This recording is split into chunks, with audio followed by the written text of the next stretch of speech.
Welcome back to the book series exploring What Happened to You by Dr. Bruce Perry and Oprah Winfrey. The title of Chapter 5 is Connecting the Dots. So in this video, I will connect and expand on a few of the points discussed from previous chapters, and I will cover a few of the new key points in Chapter 5. If this is the first video you are seeing in this series, welcome.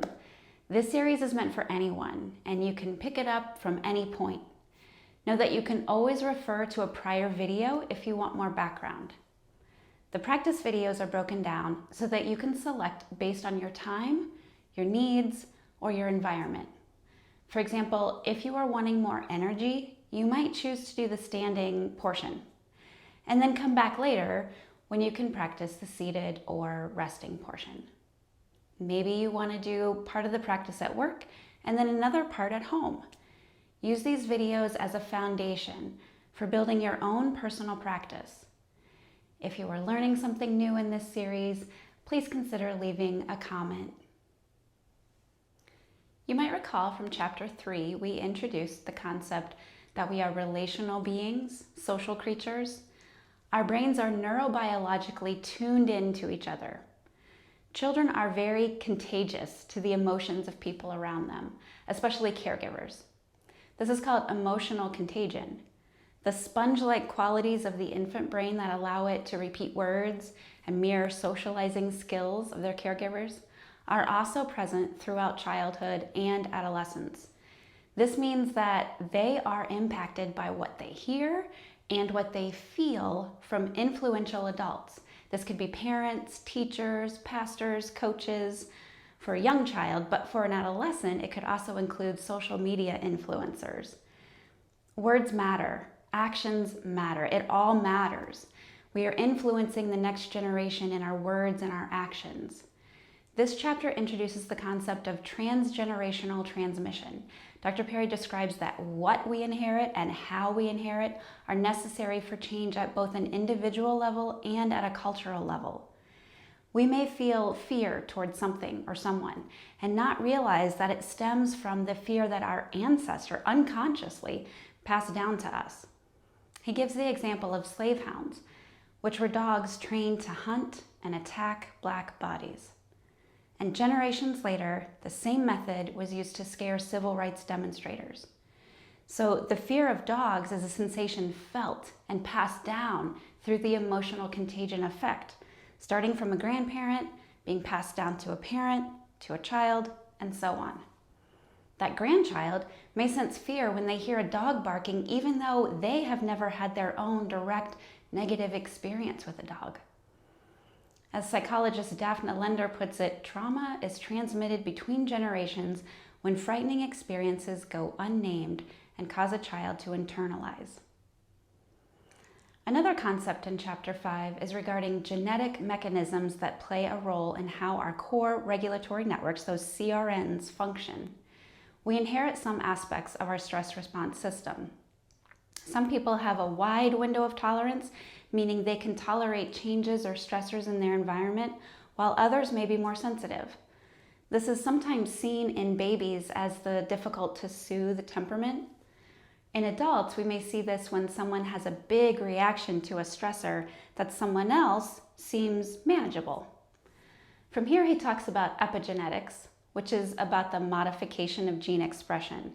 I won't get into the specifics, but I encourage you to read or reread that section because it explains how epigenetic changes are involved in the degree of sensitivity of the CRNs.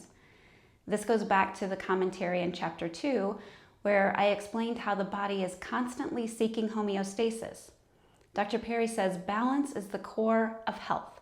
Stress is what occurs when a demand or challenge takes us out of balance, away from our regulated set points. We practice yoga to help balance our nervous system. Communication is reviewed in this chapter as well. Dr. Perry explains that communication requires both parties to have their cortex online to be able to take in the information or feedback. Remember from the hand-brain model, the cortex receives cues from the lower region of the brain, and this would be like the limbic region. So this region is assessing for safety. To be able to communicate with the thinking part of the person's brain, the person's lower region needs to be regulated.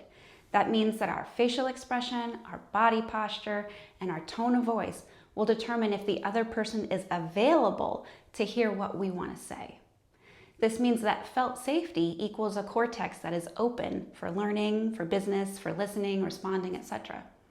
This all happens in an instant. And of course, the words matter too. This is what's referred to as the 3 R's of communication: regulate, relate, reason. Before any real communication can occur, we need to make sure that the other person is regulated in their system and that they feel safe in their body. Then that person is available for reasoning with us. Regulate, relate, reason. So what about communication is happening inside of us? You've probably heard of the gut-brain axis. This is the bidirectional interaction between the brain and nervous system. The health of the gut-brain axis is highly correlated with our mental health as well as our immune system. Anybody else feel stress in your gut? In the gut brain, 80% of the vagus nerve fibers are afferent, which means they communicate from the gut up to the brain and send messages to the brain about what's going on in and around the body, including felt safety. Yoga practices focus on the gut and healthy digestion because when the gut is healthy, this sends accurate messages to the brain, which prevent overactivation, meaning too much information going to the brain. And this helps to regulate the nervous system. In the practice video for this chapter, we will focus on our truth, which lives in our guts and our hearts. Understanding the gut-brain connection explains why repetition is so important. The repetition regulates the nervous system. In chapter 2, in that video, I talked about identifying your own unique biosystem and identifying what helps you regulate. Some examples were tapping a foot, clicking a pen, using a stress ball. When connecting with another person, try to identify what helps that person regulate. Then try that method with them. This would be co-regulating. This gets to the relate part. If you aren't sure what regulates that person, start with a pause. Maybe deepen your breath and then notice how the other person responds to your self-regulating habit, and then begin the conversation. Dr. Perry says that once a person understands the neurobiology of trauma, the distinction between physical and psychological fades away. Having a positive experience, such as connecting with a friend or finding peace within, will have a direct effect on one's physical health. Therefore, we don't have to believe in practicing yoga or meditation, it just works. So how does all this relate to yoga teachings? Yoga is a process of examining our habitual thoughts and actions and their consequences. The outline of Patanjali's yogic path, in a nutshell, offers suggestions about our interactions with others and our inner thoughts toward ourselves. The Yoga Sutras contain a set of observances and practices to guide the internal journey. These are known as the 8 limbs of yoga. The interactions we have with others is called yama, and how we relate inwardly is called niyama. The purpose of practicing yoga, and by this I mean the complete system, asana, pranayama, meditation, and devotion, is to bring our attention to who we are, how we interact, how we think, and how we show up in each relationship and each moment. Recognizing our mistakes, our fears, and our desires is the first step. Then we can bring about change if we want. I say this a lot, but I think it bears repeating. When we know our true selves, our personal choices become easier and clearer. Then we can show up from a place of authenticity. This is a lifelong practice, but the sooner we get started, the more time we have for being in this authentic place. Remember doing those connect the dots worksheets, the ones with the numbers?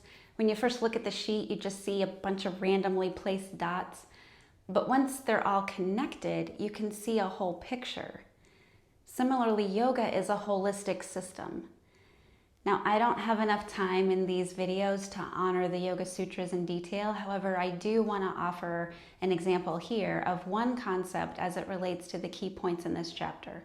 Satya is the second yama of the 8-limb path. It gets translated as truthfulness or to speak the truth, but it means more than not lying. It actually means more than the word truthful. The prefix sat means unchanging or true essence. Satya means that which is unchanged and pure. Our thoughts, words, and actions are interchangeable. We spend most of our time in thoughts, words, and actions, yet these are always changing. If sat means unchanging, this brings us to the question, how often do we really experience that which is pure? If we want to be in a pure relationship with others, we need to first identify that which is pure within ourselves. Finding truth or unchanged purity requires creating some space, noticing the pause, or at least slowing down enough to still the fluctuations of the mind. This is the translation of the first Yoga Sutra. Now the teachings of yoga. Yoga is to still the patterning of consciousness. Then pure awareness can abide in its very nature. Otherwise, awareness takes itself to be the patterns of consciousness. Another teacher gave this example. Do this with me now. Bring your right hand and your left hand together at your heart, bringing the two halves together. It's this simple, right and left. This could also represent sun and moon, light and dark, heaven and earth, conscious and unconscious. By bringing our palms together at the heart center, we create a circle of energy. This is yoga. This is you. No separation, no beginning or ending. Take a moment here to connect with your stillness and maybe even your truth.